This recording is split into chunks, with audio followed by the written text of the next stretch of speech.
Good decision on the part of coaching staff na di paglaruin si Kai Sotto at Street Boys panalo sa rewind ng Eat Bulaga.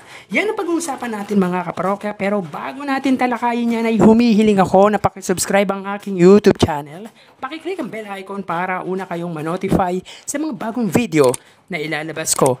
At pakidamay nyo na din na i-follow ang aking Facebook page na Mega TV at ang aking TikTok account na Kaparokya TV. Maraming salamat! So mga kaparokya, ngayon po ay araw ng linggo, July 7. Still proud sa ating pambansang kuponan na Gilas, Pilipinas.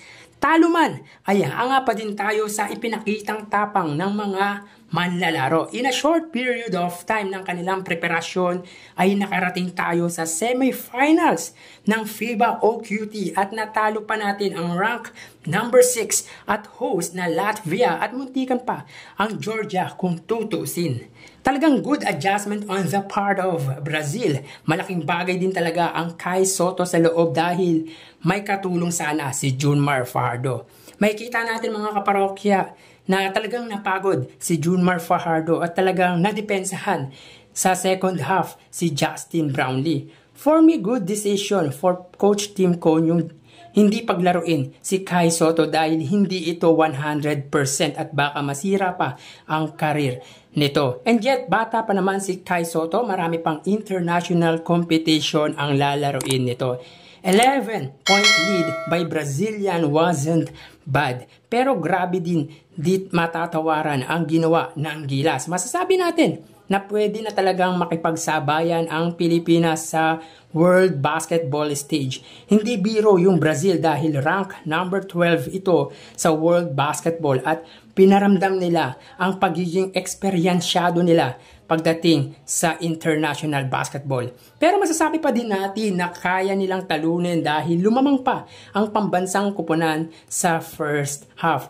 The good thing here, na experience ng mga batang players tulad nila Carl Tamayo, Dwight Ramos, Kai Sotto, Kevin Kiembao, yung mga international competition when it comes to men's basketball dahil European is European, mabibilis at systematic yung type of basketball nila.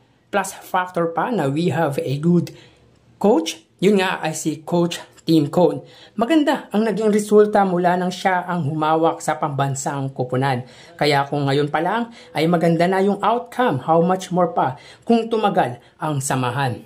3 to 4 years from now, pwedeng di na makalaro si Justin Brownlee because of his age. Junmar Fajardo is 33 or 34, pwede pa after 4 years, kaya dapat din talagang maging fit si AJ Edu. Japet Aguilar is already retired in international basketball last year, pero naglaro pa din siya dahil kulang nga sa big man ang Gilas. Yung paghahanap ng papalit kay Brownlee dapat pagtuunan na din ng pansin dahil tulad nga ng sinasabi ng karamihan na tumatanda na ang ating naturalized player na si Justin Brownlee. Hindi din dapat tayo basta-basta dumidepende o didepende kay Jordan Clarkson kasi NBA caliber ito at may possibility na baka hindi makalaro sa mga international competition. Pero again, grabe talaga ang inilaro ng Gilas sa FIBA OQT.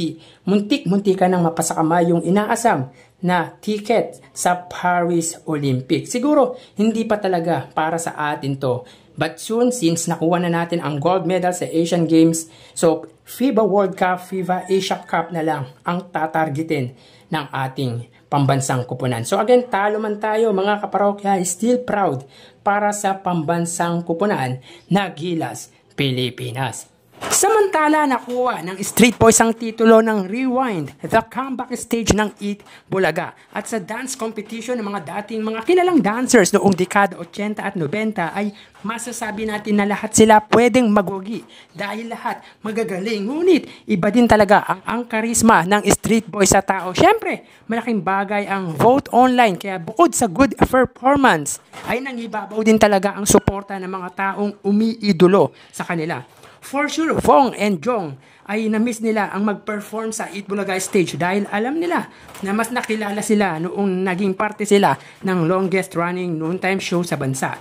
Hindi rin matatawaran ang mga performances ng ibang finalists tulad ng Octo Maneuvers, Abstract Dancers, Vicor Dancers, Knapsacks, People. Pero syempre, ayos lang sa kanila ang hindi manalo dahil yung exposure sa Eat Bulaga ay dun pa lang panalo na. Sabi nga ni Henyo Master na sana daw ay maulit pa yung ganyang segment ang magsama-sama ang mga dating dancers na nag-perform sa Eat Bulaga noon. Kumbaga once in a lifetime dance reunion or mini reunion ng mga dancers ito, and for sure ilan sa kanila na sumali sa Rewind ay magpe-perform sa Eat Bulaga nitong mga darating na araw. So again, congratulations sa Gilas Pilipinas, talo man ay sa puso ng mga Pilipino ay naging proud ang ating bansa. And of course, congratulations sa Street Boys for winning the first ever Rewind the Comeback Stage ng Eat Bulaga. Siyempre, bet natin yan mga kaparokya dahil batang 90s po tayo.